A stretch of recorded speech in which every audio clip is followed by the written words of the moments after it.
तो हाँ भाई, तो कम्युनिटी फार्मेसी में चल रहा है over the counter drugs, OTC medication. तो ओटीसी मेडिकेशन का है आज lecture number 3, lecture number 3 means हमने definition, need and role of pharmacist, OTC medication dispensing क्या होती है, उसके नेक्स्ट वीडियो में ओटीसी मेडिकेशन इन इंडिया में क्या स्टेटस है उसके बारे में हमने देख लिया है ना। फिर अब आज देखेंगे counselling for OTC product. Counselling for OTC product की काउंसलिंग कैसे फार्मासिस्ट करते हैं, ठीक इस वीडियो में हम सिर्फ इतनी बात करेंगे, क्योंकि ये ऐसे टॉपिक है OTC medication in India specially एक टॉपिक है जो एग्जाम में आ जाता है। OTC product, counselling for OTC product बड़ा इंपॉर्टेंट है ना। फिर सेल्फ मेडिकेशन भी बहुत इंपॉर्टेंट, तो अलग अलग टॉपिक करके पढ़ेंगे। सेल्फ मेडिकेशन में हम लोग रोल फार्मासिस्ट, चलो सेल्फ मेडिकेशन देखेंगे। काउंसलिंग पे आते हैं, counselling for OTC medication. Counselling product है ना, काउंसलिंग प्रोडक्ट क्या है, काउंसलिंग फॉर ओटीसी प्रोडक्ट क्या होते हैं। अगर देखा जाए टुडेज वर्ड, देखो just brief, today's word pharmacist का सिग्निफिकेंट रिस्पॉन्सिबिलिटी होती है कि assist and educate the patient about the variety of effective self treatment options. कहने का मतलब पेशेंट को ओटीसी मेडिकेशन, भाई ओटीसी मेडिकेशन को ही हम सेल्फ मेडिकेशन बोलते हैं, ओटीसी मेडिकेशन के बारे में पेशेंट को एजुकेट करना, अवेयर करना, ये किसका काम है, फार्मासिस्ट का।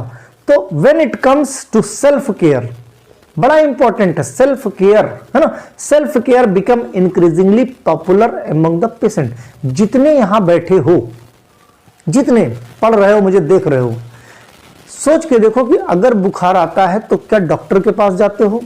अब तो टेंडेंसी ये हो गई कि हम फार्मासिस्ट के पास भी नहीं जाते, खुद ही निकाल के खा लेते हैं। क्या है, सेल्फ मेडिकेशन। अवेयर हो रहे हैं, क्यों, क्योंकि पढ़ा है आपने। गांव में बुखार आता है, चलो डॉक्टर से दवा ले आते हैं, क्यों, क्योंकि उन्होंने पढ़ा नहीं है, वो अवेयर नहीं है इन चीजों से, राइट। तो ये फर्क आ जाता है पढ़ने के बाद और पढ़ने के पहले। तो popular among the patient today thanks to the availability of OTC drug over the counter drugs which allow the patient to treat variety of medical condition on while still under the supervision of healthcare provider।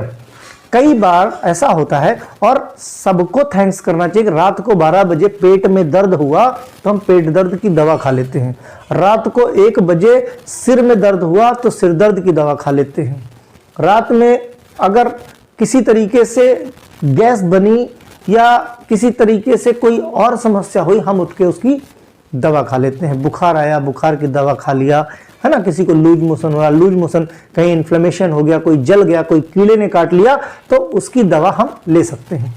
अब सोच के देखो, अगर ये over the counter drugs ना होती है, सारी ओनली प्रिस्क्रिप्शन ड्रग्स होती, बुखार हुआ, बुलाओ भाई, शहर के लोग तो चलो ठीक है पहुंच जाएंगे, जिनके पास गाड़ी घोड़ा नहीं है, गांव में रहते हैं, गांव में कोई कम्युनिटी फार्मासिस्ट नहीं है, क्या करेंगे, दर्द से तड़पते रहेंगे जब तक कि डॉक्टर के पास न पहुंच जाएं। फिर डॉक्टर क्या करेगा, तुरंत कहां मिल जाता है, नंबर लगाओ, डॉक्टर तो मिलता है 4-6 घंटे बाद, कई बार तो नंबर आज लगाओ, मिलता है डॉक्टर कल। सोच के देखो उस पेशेंट की स्थिति क्या होगी। तो thanks to over the counter medication, है ना, कि ओवर द काउंटर मेडिकेशन आया। हालांकि आज भी हमारे देश के अंदर ओवर द काउंटर मेडिकेशन कौन कौन सी हैं, इनके बारे में क्लियर कट डेफिनेशन नहीं है, अंदाजा लगा रहे हैं, है ना। नहीं, बताओ किसी के पास रखी हो ओटीसी मेडिकेशन की ड्रग्स या लिस्ट रखी हो जो हमारे यहाँ के एफडीए ने या हमारे यहाँ के सीडीएस को, जो हमारी रेगुलेटरी एजेंसी है, उसने पब्लिश किया हो, नहीं है ना। During the pharmacist patient encounters the pharmacist responsibility is to assess the patient medical condition. अब जब फार्मासिस्ट और पेशेंट का जब इंटरेक्शन होता है तो फार्मासिस्ट क्या काउंसलिंग करता है पेशेंट की, और उसकी मेडिकल कंडीशन, सारी चीजों को ध्यान में रखते हुए उसको ओटीसी मेडिकेशन रेफर करता है। आज की डेट में भी देखा जाए तो 40% से 50% केसेस में फार्मासिस्ट ओटीसी मेडिकेशन दे देते हैं पेशेंट को। मीन्स वो 40 से 50% जो पेशेंट है वो डॉक्टर के पास नहीं जाते, उनको फायदा मिल जाता है ओटीसी मेडिकेशन से। जिस दिन कंप्लीट पूरी तरीके से ओटीसी मेडिकेशन की एक सही तरीके की लिस्ट आ गई, फार्मासिस्ट अपनी दुकान खोल लेगा और खुद ओटीसी मेडिकेशन तो आज भी दे सकता है, अलाउड है फार्मासिस्ट, है ना। तो by using the effective over the OTC medication, counselling as the most appropriate means the pharmacist patient communication process As the result developing report the patient OTC area, pharmacist must exhibit the high level of enthusiasm and energy as well as respect of them। देखो जैसे जैसे ये मैंने क्या कहा, bookish language छोड़ो, जो मैं समझा रहा हूँ उस पर ध्यान दो, कॉन्सेप्ट पे खाली। तो ओटीसी मेडिकेशन पीडीएफ तो मैं प्रोवाइड करा ही दूंगा, है ना, एप्लीकेशन पे पीडीएफ लोड कर दूंगा, आराम से पढ़ लेना। मैं प्रोसेस समझा रहा हूँ कि ओटीसी मेडिकेशन, भाई पेशेंट गया फार्मासिस्ट के पास, फार्मासिस्ट ने उसको समझाया अच्छे से, ओटीसी मेडिकेशन सजेस्ट करी, पेशेंट को फायदा मिला। सोचो कि आपके पास कोई डॉक्टर आपने अपना मेडिकल स्टोर खोल के रखा है, कोई पेशेंट है, उसको लेके आए कुछ लोग गांव से जिनको कुछ नहीं मालूम, भैया हमको दवा दे दो, हमारा बदन बहुत दर्द हो रहा है। तुमने क्या किया, एक दवा निकाली और दे दी कि इसको अभी खा लो, और 2-3 पर्ची में बांध दी कि लिख दिया इसको सुबह खाओ, इसको शाम को खाओ, इसको नेक्स्ट डे मॉर्निंग खा लेना, लिख दिया पर्चे पे, है ना। अब पेशेंट को जाके फायदा हो गया, पूरे गांव में फेमस हो जाएगा कि वहां जो भैया दवाई बेचते हैं उनसे दवाई लो जाके, उनसे पूछ के हम दवाई खा लिए, इतना शरीर में दर्द था, वो दर्द भाग गया। बहुत सारे पेशेंट पेट में दर्द था, गए हम भैया उनसे दवाई ले लिए, उन्होंने दवा दी और हमको बड़ा आराम मिल गया।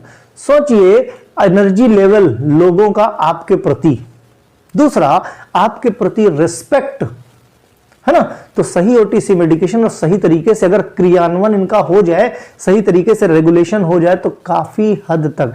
अब कम्युनिटी फार्मासिस्ट की पकड़ ज्यादा अच्छी इसलिए होती है क्योंकि वो उन्हीं के बीच के लोग होते हैं, उनको लोकल लैंग्वेज उनकी पता है, लोग उन पे आसानी से ट्रस्ट कर सकते हैं। तो अगर सही तरीके से काम किया जाए तो ये काफी हद तक और बहुत ही क्रांतिकारी वे होगा डॉक्टर्स के लोड को कम करने के लिए, है ना। क्वेश्चंस काउंसलिंग के टाइम पे क्या पूछोगे, भाई पेशेंट आया आपके पास तो क्या करोगे, beginning the patient initiative conversation pharmacist over the counter medication के लिए कैसे बिगिनिंग होगी, वैरायटी, बहुत सारे रास्ते हैं। Initially immediate contact, begin the evaluation of the patient, जैसे ही फार्मासिस्ट पेशेंट को देखता है तो सबसे पहले विजुअलाइज किस तरीके का पेशेंट है, किस स्थिति का है, उसको देख के, उसके फीचर्स देख के, इंप्रेशन देख के काफी हद तक अंदाजा लगा लेता है पेशेंट कि भाई इसको क्या समस्या है। बाकी जब वो बताएगा तो पता चल जाएगा, है ना।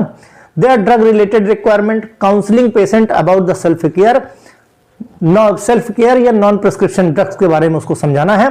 तो कैसे, भाई इतना आसान नहीं होता किसी के बारे में समझाना, पेशेंट हिस्ट्री वगैरह सब कुछ पता चलनी रहती, तो कैसे पता करोगे, when patient counselled about the prescription medication, open ended question, open ended means, open ended का मतलब ये होता है दोनों तरफ से क्वेश्चन आंसर। फार्मासिस्ट पूछेगा तो पेशेंट बताएगा, पेशेंट को कुछ डाउट होगा, डाउट क्लियर करेगा तो फार्मासिस्ट उसके, मींस ओपन एंडेड डिस्कशन होता है दोनों तरफ से, right. Frequently asked because they allow to most comprehensive collection of the information. जितना ज्यादा पेशेंट फार्मासिस्ट से बात करेगा, अच्छा फार्मासिस्ट वही होता है जो बोले कम और सुने ज्यादा। जितना ज्यादा पेशेंट बोलेगा तभी जब वो आपको समझेगा, आप पे कॉन्फिडेंस होगा। जितना ज्यादा बोलेगा उतना ज्यादा आप उसके बारे में जानोगे। और एक अच्छी काउंसलिंग करने के लिए पेशेंट के बारे में सबसे ज्यादा इवन सब कुछ जानना जरूरी है। एक बार ट्रस्ट हुआ तो पेशेंट बताएगा, सब कुछ बताएगा, है ना। तो कंप्रिहेंसिव कलेक्शन ऑफ इंफॉर्मेशन, जिससे ज्यादा से ज्यादा इंफॉर्मेशन मिल जाए। दीज क्वेश्चंस टिपिकली फ्रेम्ड, कुछ क्वेश्चंस जैसे कौन, क्या, कैसे, है ना, क्यों, कहां, इस तरह के बहुत सारे क्वेश्चंस आते रहते हैं। जैसे which prescription medication do you take on regular basis, regular कौन सी मेडिकेशन, किस प्रिस्क्रिप्शन की मेडिकेशन किस डॉक्टर को दिखाया, कौन सी दवा उन्होंने दी, लगातार खा रहे हो भाई। दूसरा, which of the over counter and herbal medication do you currently take, आज की डेट में ओटीसी मेडिकेशन या हर्बल मेडिसिन कौन सी खा रहे हो, ये जानकारी होनी चाहिए। Can you tell me about type of condition for which you see your doctor regular basis, किस तरह की कंडीशन पे आपके डॉक्टर कौन सी दवाएं देते हैं, इन सब चीजों की जानकारी काउंसलिंग में पूछी जाती है। क्लोज एंडेड में क्या, क्लोज एंडेड बिगिन विच, जब सारी चीजें जान जाते हो पेशेंट के बारे में तो क्लोज एंडेड डिस्कशन होगा। अब फार्मासिस्ट पूछेगा, डू यू टेक वाइटामिन्स, आप वाइटामिन्स खाते हो, आपका ब्लड प्रेशर हाई है, वेजिटेरियन हो नॉन वेजिटेरियन हो, do you consume lot of fatty foods, है ना। तो इस तरीके से ओपन एंडेड, क्लोज एंडेड, बीच बीच में क्वेश्चंस चलते रहते ताकि काउंसलिंग इफेक्टिव हो सके। ठीक, तो काउंसलिंग प्रोडक्ट्स में any medication prescription and non prescription have the potential of the adverse causing effect, means चाहे वो प्रिस्क्रिप्शन ड्रग्स हो चाहे नॉन प्रिस्क्रिप्शन ड्रग्स हो, गलत तरीके से ली जाएगी तो एडवर्स ड्रग रिएक्शंस देखने को मिलेंगे, जिसकी वजह से पेशेंट में एलर्जी हो सकती है। अब ऐसा थोड़ी है कि ओटीसी मेडिकेशन है तो इससे पेशेंट को एलर्जी नहीं हो सकती, ओटीसी मेडिकेशन है तो इसके साइड इफेक्ट नहीं होंगे, ऐसा बिल्कुल नहीं है। सेफेस्ट ड्रग है, पेशेंट क्रिटिकल नहीं हो पाएगा, लेकिन साइड इफेक्ट तो हो ही सकते हैं ना। ड्रग इंटरेक्शन से कई बार या ड्रग फूड इंटरेक्शन से कई बार एलर्जीज हो जाती हैं। Hence the precaution need to take recommending the dispensing OTC। जिस वक्त OTC मेडिकेशन रिकमेंड की जाती है, दी जाती है पेशेंट को, उस समय फार्मासिस्ट उसको समझा देता है कि ये दवा दूध के साथ मत खाना, ये दवा खाने के बाद मत खाना, या ये दवा खाने के पहले मत खाना, जिस तरीके से जो भी उसकी कंडीशन है, या ये दवा इस दवा के साथ मत खाना, जब दारू पीना तो ये दवा मत खाना, चाय पीना तो ये दवा मत खाना, दूध के साथ ये दवा खाना, जो भी कंडीशन है जिस वक्त ओटीसी मेडिकेशन फार्मासिस्ट देता है उस वक्त पेशेंट को अच्छे से समझा देता है। For ensuring the rational use of the such medication, rational किस रेशियो में लेनी है, कब कब लेनी है, कैसे लेनी है, सही समय पे लेनी है ना। Pharmacist must counsel the patient adequately at least the following two things, दो चीजों पे बहुत काउंसलिंग की जरूरत होती है। Pharmacist should never forget to tell the patient contact physician if condition is not improve. देखो वो दवा भी बाद में ओटीसी मेडिकेशन में नहीं आएंगी। अगर 4 से 5 दिन किसी पेशेंट को ओटीसी मेडिकेशन ले रहा है, आराम नहीं मिल रहा है, तो फिर उसको डॉक्टर से कंसल्ट करना है। फार्मासिस्ट भी बताएगा ओटीसी मेडिकेशन मैं दे तो रहा हूं, इंप्रूवमेंट नहीं होता है, या किसी तरह के कोई एडवर्स इफेक्ट दिखते हैं तो इमीडिएट कांटेक्ट करो डॉक्टर के पास। दूसरा, specific instruction appropriate use of necessary precautions. ठीक, जो पेशेंट को दवा दी जा रही है उसके जो भी नेसेसरी प्रिकॉशंस हैं उनको फॉलो करना, उनसे रिलेटेड बिल्कुल दिमाग में बैठा देना कि भाई दवा का कोई इंटरेक्शन है तो 2 दवाओं को एक साथ नहीं लेना है। ये चीजें उसको बहुत अच्छे से समझानी जरूरी, क्योंकि अगर ले लिया तो उसके दुष्प्रभाव, साइड इफेक्ट, एडवर्स इफेक्ट काफी खतरनाक हो सकते हैं। Some of the commonly recommended OTC medication, जैसे माइनर इलनेस होती है ना, counselling tip of such medication under कैसे होगी, जैसे कुछ माइल्ड, जैसे कॉमन कोल्ड का केस आया फार्मासिस्ट के पास, कॉमन कोल्ड के पास सिम्टम्स क्या है भाई, nasal congestion, nasal stiffness, fever आ सकता है, pain, running nose, coughing, sneezing वगैरह। ओटीसी मेडिकेशन में क्या दे दोगे आप, नेजल डिकंजेस्टेंट है ना, जिससे कंजेशन खत्म हो जाए, एंटीहिस्टामिनिक एलर्जी खत्म हो जाए, एंटीपायरेटिक बुखार उतर जाए, एंटीटसिव जो कफ है वो कफ जो है सप्रेस हो जाए, है ना। ये ओटीसी मेडिकेशन हो गई, सिंपल सिम्टोमेटिक ट्रीटमेंट है। अब काउंसलिंग टिप्स क्या दोगे भाई, कैसे क्या समझाओगे उसको। Nasal decongestant should not be recommended to patient with heart disease, किसी भी पेशेंट को हार्ट से रिलेटेड डिजीज है, किसी भी पेशेंट को हाइपरटेंशन है, डायबिटीज है ना, तो ऐसे पेशेंट को नेजल डिकंजेस्टेंट नहीं रिकमेंड किया जाता है। ओटीसी मेडिकेशन जरूर, लेकिन अगर हार्ट से रिलेटेड, बीपी से रिलेटेड पेशेंट को समस्या है तो उसको नेजल डिकंजेस्टेंट के लिए मना किया जाता है, राइट। ये टिप्स हैं, नहीं तो ओटीसी समझ के उठा के दे दो तो फिर समस्या हो जाएगी। इसीलिए जनरल स्टोर पे नहीं बेची जाती है ये दवाएं, जनरल स्टोर पे नहीं बेची जा सकती सारी की सारी, राइट।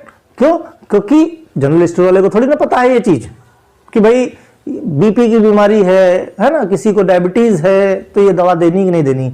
एंटीहिस्टामिनिक एंड ड्राउजीनेस, जो एंटीहिस्टामिनिक ड्रग्स होती हैं वो ड्राउजीनेस क्रिएट करती है, मींस हल्की फुल्की सी नींद सी आती है। Should be avoided in patient taking sedative, जो पेशेंट ऑलरेडी पहले ही नींद की गोली ले रहा है उसको एंटीहिस्टामिनिक नहीं देते। ट्रैंकुलाइजर्स या ब्रोंकोडायलेटर्स जो पेशेंट खा रहे हैं उनको एंटीहिस्टामिनिक नहीं देते। NSAID can use stomach upset, non steroidal anti inflammatory drugs stomach upset कर सकती हैं, पेट खराब कर सकती है, डिस्पेप्सिया कॉज कर सकती है। शुड बी टेकन, इसीलिए should be taken with food, milk और एंटासिड, है ना, इनको एंटासिड या मिल्क या फूड के साथ लेते हैं। अवॉइड अल्कोहल, लेकिन एनएसएआईडी के साथ अल्कोहल का कंजम्पशन नहीं करते हैं या अल्कोहल ड्रिंक नहीं लेना चाहिए, नहीं तो उसके दुष्परिणाम या एडवर्स इफेक्ट बहुत। तो कॉमन कोल्ड की बात हुई। अगर किसी पेशेंट के बॉडी में पेन हो रहा है, किसी की बैक पेन हो रहा है, हेडेक हो रहा है, मसल या जॉइंट पेन हो रहा है, ऐसा पेशेंट आपको आया तो उसकी काउंसलिंग कैसे करोगे।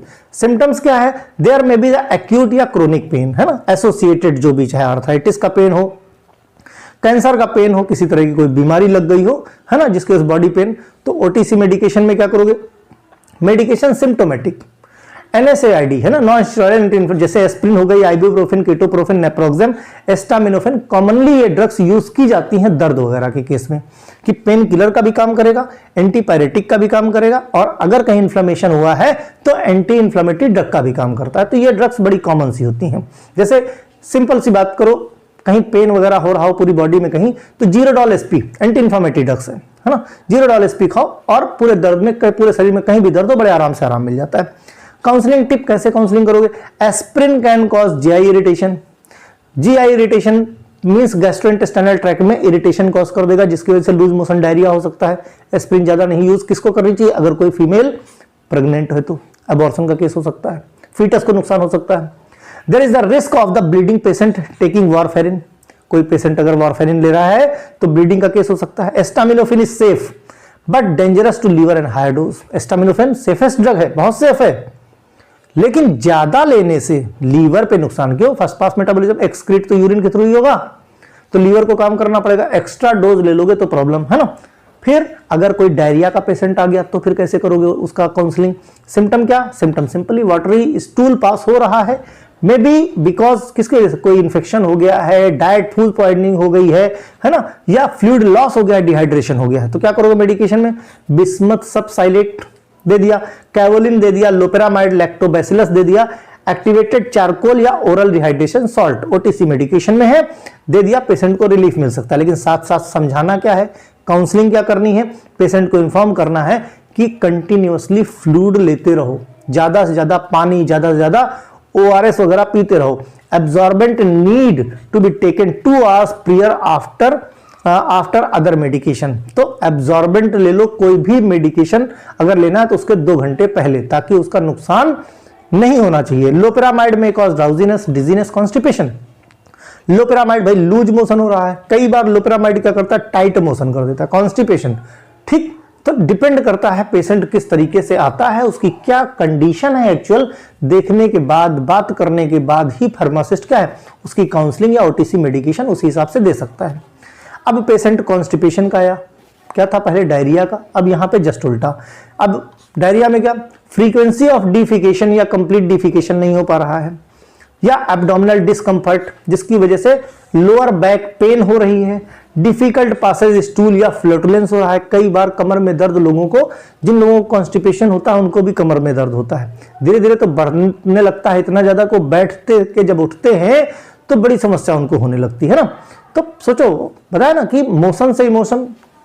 ओटीसी मेडिकेशन में क्या दोगे भाई, बल्क फॉर्मिंग, लग्जेटिव परगेटिव दे दोगे, स्टिमुलेंट कैस्टर ऑयल वगैरह आप दे सकते हो, है ना। काउंसलिंग टिप क्या करोगे, ask patient taking bulk laxative to drink more water, avoid the blockage. Patient को समझाओ कि जब आप बल्क लग्जेटिव लेते हो तो ज्यादा से ज्यादा पानी को कंज्यूम करो, जिसकी वजह से जो ब्लॉकेज हो गए हैं वो ब्लॉकेज रिमूव हो पाए। सलाइन लग्जेटिव में कॉज डिहाइड्रेशन, ज्यादा सलाइन लग्जेटिव लेने से डिहाइड्रेशन हो सकता है, इसीलिए लग्जेटिव के साथ साथ पानी का कंजम्पशन। भाई लग्जेटिव क्या करते हैं, ये बॉडी का पानी चूस के डाल देते हैं आपके स्टूल में ताकि स्टूल सॉफ्ट हो जाए, तो बॉडी में बाकी तो पानी की कमी हो गई ना, इसलिए ज्यादा से ज्यादा पानी का कंजम्पशन करना चाहिए। Patient with kidney impairment should avoid the magnesium containing, जिस पेशेंट को किडनी इंपेयरमेंट है उसको मैग्नीशियम कंटेनिंग लग्जेटिव को अवॉइड करना चाहिए, राइट। फिर अगर किसी को हाइपर एसिडिटी का पेशेंट आपके पास आ गया, उसके साथ कैसे काउंसलिंग करोगे। हार्ट बर्न हो रहा है जी, भाई जाहिर सी बात है जलन होने लगेगी, एसिड बनेगा, इंडाइजेशन होगा, स्टमक में जैसे खट्टी डकारें नहीं आने लगती हैं, सॉर स्टमक हो जाता है। ओटीसी मेडिकेशन सिंपल एंटासिड दे दो, H2 एंटागोनिस्ट दे दो, जैसे सिमेटिडीन हो गया। काउंसलिंग टिप में क्या करोगे, पेशेंट को थियोफाइलिन, वारफेरिन, है ना, phonation should be not take H2 antagonist, means जो है चाय वगैरह भी अवॉइड करो, वारफेरिन वगैरह ये सब मींस H2 एंटागोनिस्ट के साथ नहीं देनी चाहिए, क्यों, क्योंकि इनके कॉन्ट्राइंडिकेशंस हो जाते हैं। While taking antacid precaution to be taken if patient is taking other prescription. जब भी एंटासिड लेते हो तो किडनी रिलेटेड, अगर किडनी रिलेटेड किसी पेशेंट को समस्या है तो अदर मेडिकेशन लेने के पहले एक बार रजिस्टर्ड मेडिकल प्रैक्टिशनर से सलाह लेनी चाहिए। वैसे भी अगर आपका फर्दर कोई ट्रीटमेंट चल रहा है तो भी अगर ओटीसी मेडिकेशन लेना है तो उस कंडीशन में आपको क्या करना है, मदद लेनी पड़ेगी आपको रजिस्टर्ड मेडिकल प्रैक्टिशनर से। ठीक, अगर रजिस्टर्ड मेडिकल प्रैक्टिशनर नहीं अवेलेबल है तो फार्मासिस्ट से मदद ले सकते हो, राइट। तो इस तरीके से अगर इस तरह के छोटे मोटे कॉमन माइनर इलनेस के पेशेंट आ जाते हैं तो इस तरीके से उनकी काउंसलिंग करनी है, या इस तरीके से उनके काउंसलिंग प्रोडक्ट्स में मदद करनी है काउंसलिंग करने में, ताकि सही तरीके से सही ट्रीटमेंट मिल सके और उनको भी ओटीसी मेडिकेशन का फायदा मिल सके। कोई समस्या हो तो कमेंट करो।